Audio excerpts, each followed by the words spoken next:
Good afternoon and welcome to where we are. Stories of news and culture through the lens of USC in Southern California.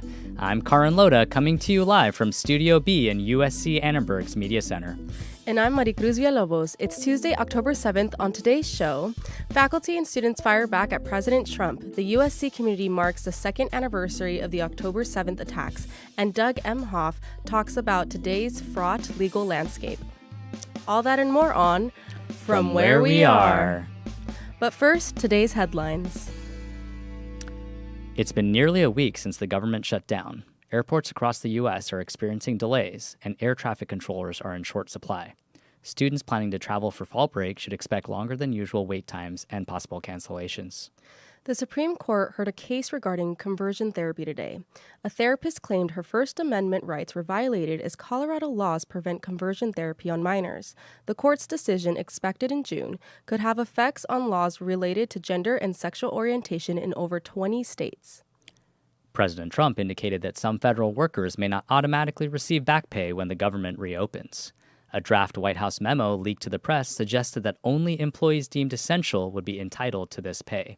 Speaking in the Oval Office, President Trump said these workers will be taken care of in, quote, a different way.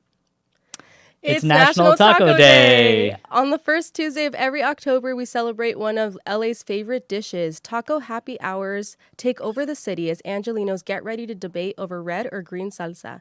Taqueros have been preparing their trompos at taco stands everywhere.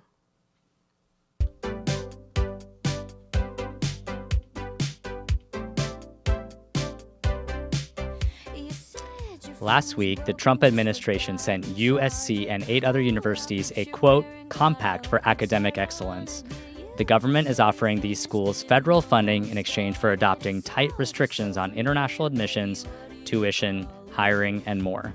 This comes as USC makes cuts to address a budget gap of over $200 million. But will USC accept the deal? Kai Assad reports.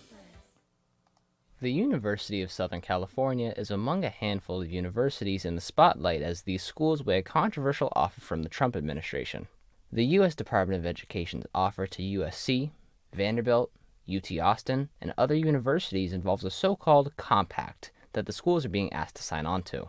The compact allows the 9 universities to receive priority funding from federal government grants, but requires them to comply with a list of ideological demands. These include restricting international student enrollment, banning consideration of race or gender in admissions and hiring, and including what the Trump administration calls, quote, a broad spectrum of ideological viewpoints on campuses. USC is the only California school on the list. In response, Governor Gavin Newsom has threatened USC with an ultimatum. If they capitulate to the Trump administration's demands, he will pull billions in state funding from USC. This would include programs such as Cal Grants that provide financial aid for over 3,000 students at USC. In the days since USC was offered the compact, many faculty members have raised concerns about it. Patty Taylor is an associate professor of writing at Dornsife. I'm very concerned about the way the Trump administration is putting pressure on universities in ways that will compromise academic freedom and especially our ability as faculty to determine what we are going to teach in the classroom, what we are going to be doing for our research. Taylor is a member of the USC chapter of the American Association of University Professors. The chapter wrote an open letter last week addressed to Interim President Bong-Soo Kim, Provost Andrew Guzman, and Board of Trustees Chair Suzanne Nora Johnson, titled Reject the Compact. In it, the faculty members detailed their alarmed reaction to Trump's proposal. You'll see a lot of faculty start to self-censor. You'll see a lot of faculty start refusing to teach controversial topics in the classroom because they're going to be afraid of the consequences. Maybe not necessarily that it'll happen right away, but that the university will be later on forced to be even more compliant with the federal administration. The compact offer comes as USC is facing financial challenges. The university recently laid off 55 additional employees after a series of layoffs that began in late summer. The cuts have included professors, lecturers, and student services staff. Even with these challenges, USC professor of cinematic arts Howard A. Rodman believes that USC should stand its ground to avoid continuing attacks on higher education. What do we do if Stephen Miller wakes up one morning and says USC is admitting not enough white students? What do we do if the administration says, I don't think you're holding up your end of the bargain? Whoop, there goes your funds. Or you need to fire this and this professor or all the federal money goes away. Because negotiating only emboldens them. On Monday, the executive board of the Academic Senate hosted a Zoom meeting during which faculty discussed their thoughts about the compact with University President Kim. Last Friday, Kim sent a letter to the Trojan family, noting that the compact covered issues that are, quote, important to study and discuss. In yesterday's meeting, Kim asked for faculty members not to overanalyze his silence. He told them that, quote, sometimes the hardest thing to do is listen, and that this is what he's trying to do. For Annenberg Media, I'm Kai Assad. El pueblo unido jamás será vencido. El pueblo unido jamás será vencido. Today marks the 2-year anniversary of Hamas's attack on Israel. The group, South Central for Justice in Palestine, organized a walkout on campus to protest the ongoing war in Gaza. Carl Massad has the story.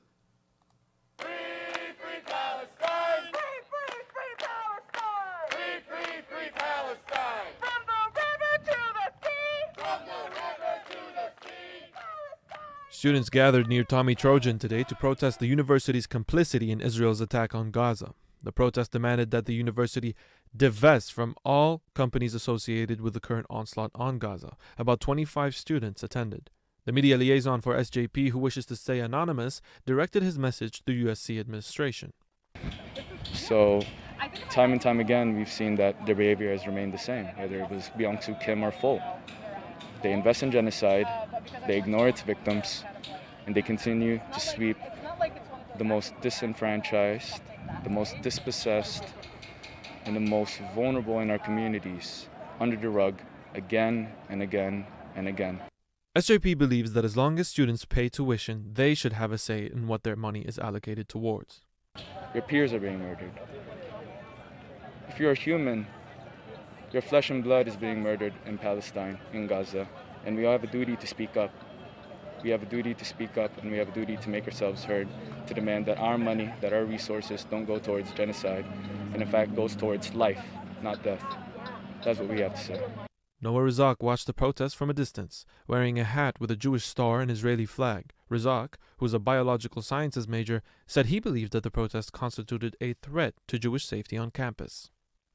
It's a risk, and I am a little scared. I have heard comments made to me today. I've seen many people throw nasty looks in my direction, but I'm not ashamed of what I stand for. My face isn't covered. I'm happy to talk about it.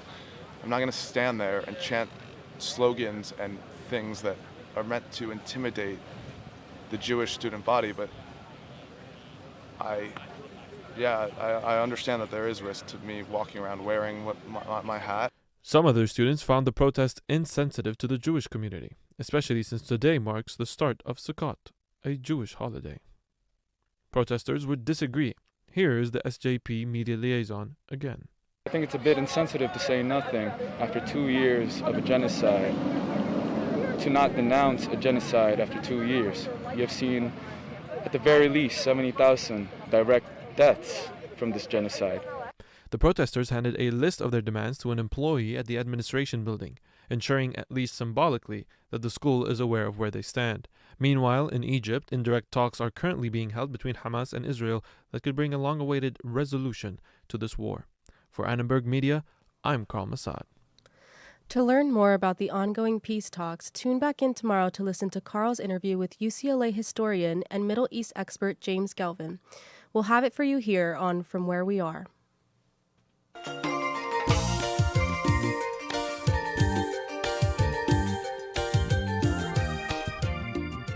Happy National Taco Day! Today, Annenberg Media visited Mercado La Paloma, just south of USC, to take in the flavors and aromas. Hannah Dean has the story.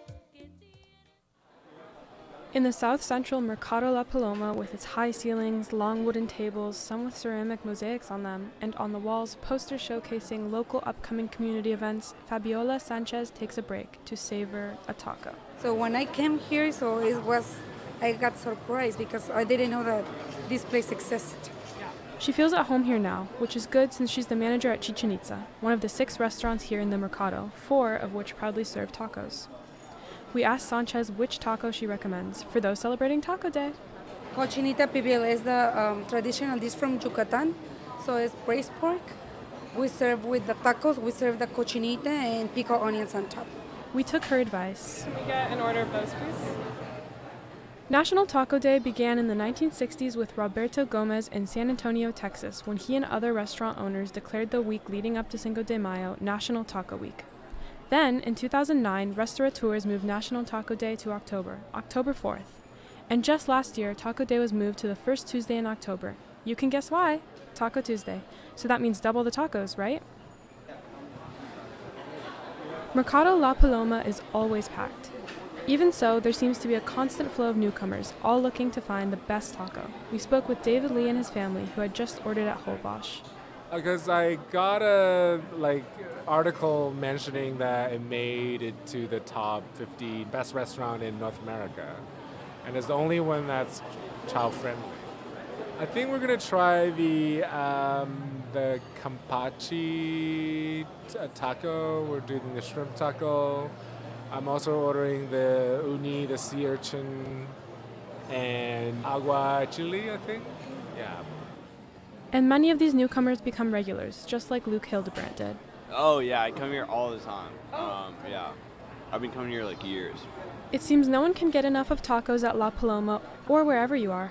Have a taco-rific National Taco Day. For Annenberg Media, I'm Hannah Dean.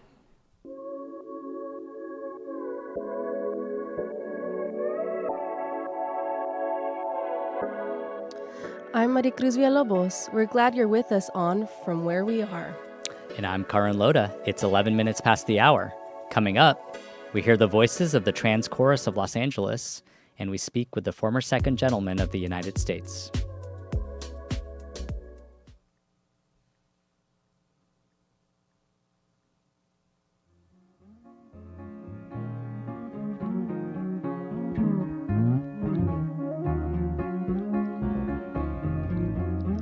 Despite ongoing challenges to the LGBTQ+ rights movement, there's a group of singers in LA still spreading joy, the Trans Chorus of Los Angeles. The nonprofit is working to move past gendered roles and promote diversity in music. Cassidy Hudson attended one of their rehearsals.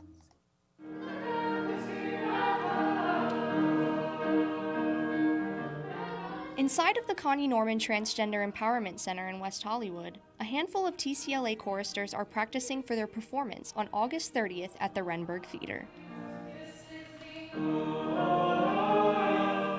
TCLA was founded in 2015 with the help of the Gay Men's Chorus of Los Angeles. Corinne Birch is one of the choristers. They're also TCLA's music director. So when I moved out to LA after college for an internship, I was really interested in meeting other people who were like me. Corinne was studying at the Berklee College of Music in Boston when they decided to start hormone replacement therapy. I had kind of a technically good voice, but I hated to hear myself sing. And I really just felt very disconnected from my voice. And sort of as other gender dysphoria things came to light, I put the pieces together and realized I had a lot of voice dysphoria. The Health Network Nebraska Medicine says voice dysphoria occurs when an individual feels a sense of discomfort when their voice does not align with their gender identity.